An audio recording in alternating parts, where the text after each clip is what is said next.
You can only watch so many YouTube videos, but I think if you want to take it to the next level, you gotta take a workshop, you know?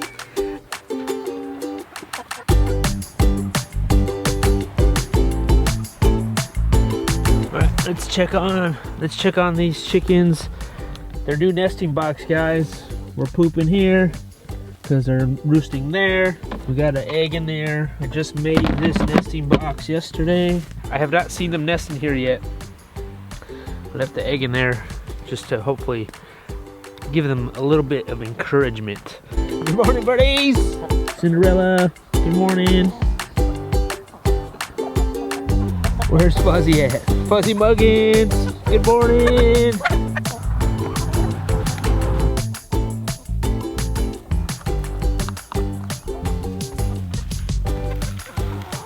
All right, so I filled this up all the way to the top, and then now I'm gonna write it in my phone, the date, so that way I can keep track of how much they're eating. Or it could be little critters too that are eating it. But I'm gonna see how long it would take them to get down below to where I have to refill it again. Last filled up feeder, beep boop, beep boop, beep boop. All right, it's in the system. Let's keep track of this stuff. Yes, today we're setting up for our workshop tomorrow. We're having a hands-on chicken processing, chicken butchering workshop tomorrow. We're having a few people over that are signed up, ready to go. And we'll keep checking back to see if they're using that.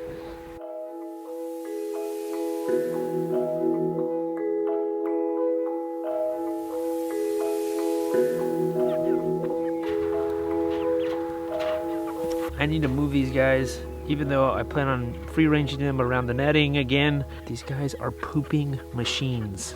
And I don't want them to be laid in their poop, really. Doesn't seem right. That's one of the reasons why you move them, also. I want to move them closer over there, because that's where we're going to be butchering these guys tomorrow.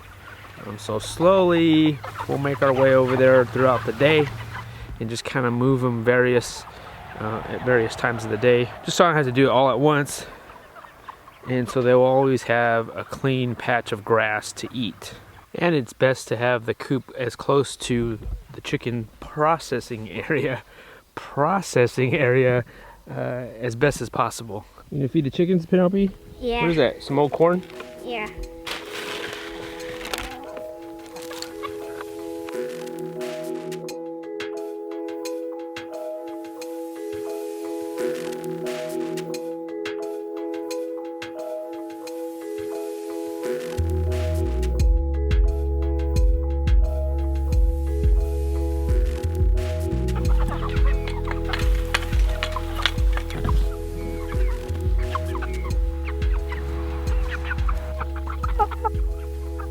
All right, we're not feeding these guys today. They still have some food left in here. We don't feed them for the last 24 hours before butcher day.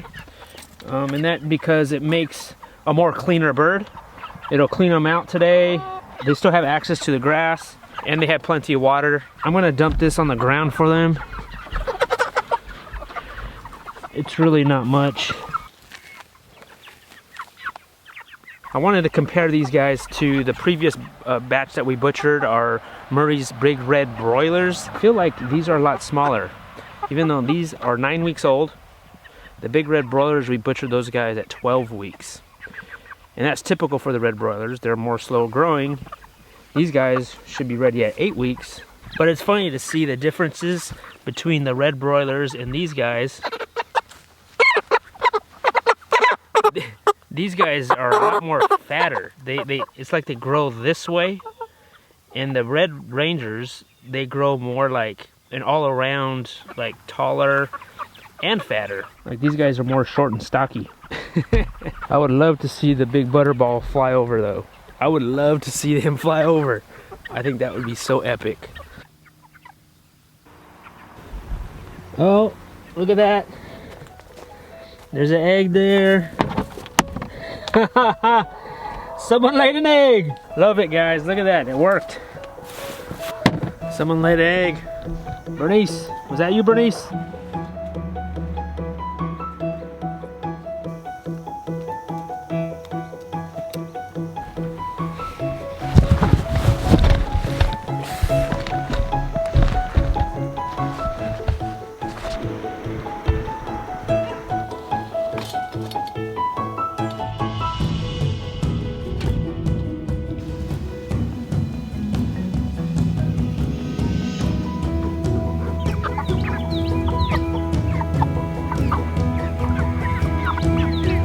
last time we're gonna set up our equipment here, and it's just bittersweet. And this is our 4th time doing this. Setting up, taking down, processing, butchering 30 chickens each at a time this year.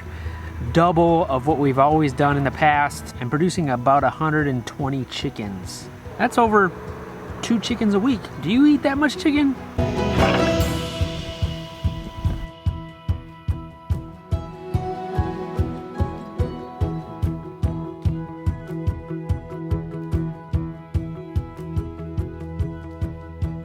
All right, Mom's gonna be with us in her first butchering day.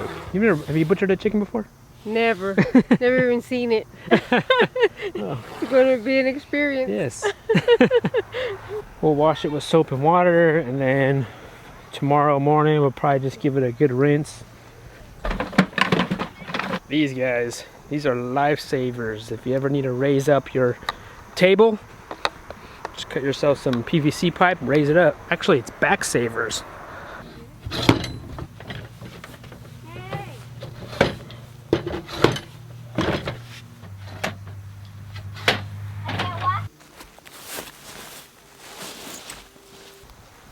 Penelope, Mom is on washing the washing the cooler duty, and we gotta wash these guys.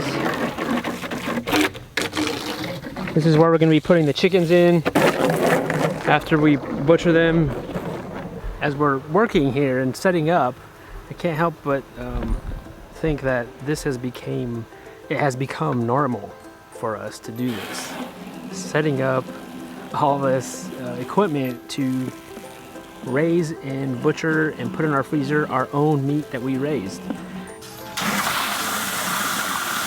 All right, Lorraine's sharpening the knives. I usually fill this up the night before. We'll fill it up to about there, so that way in the morning, one less thing to do in the morning, and that's to fill that up, and then all we have to do is heat that up as soon as I get up, and then I'll go grab a bunch of bags of ice. That has fire, so we don't need that wet. That can't get wet because it has fire coming out of it. You know, it'll just go out. So we're gonna put both setups like this, both tables. We're having 4 people come to the processing workshop tomorrow. We got 60% chance of rain tomorrow while we process.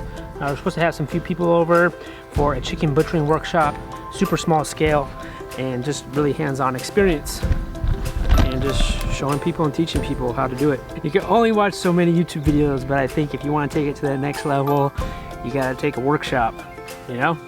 All right, let's try to get you guys back in.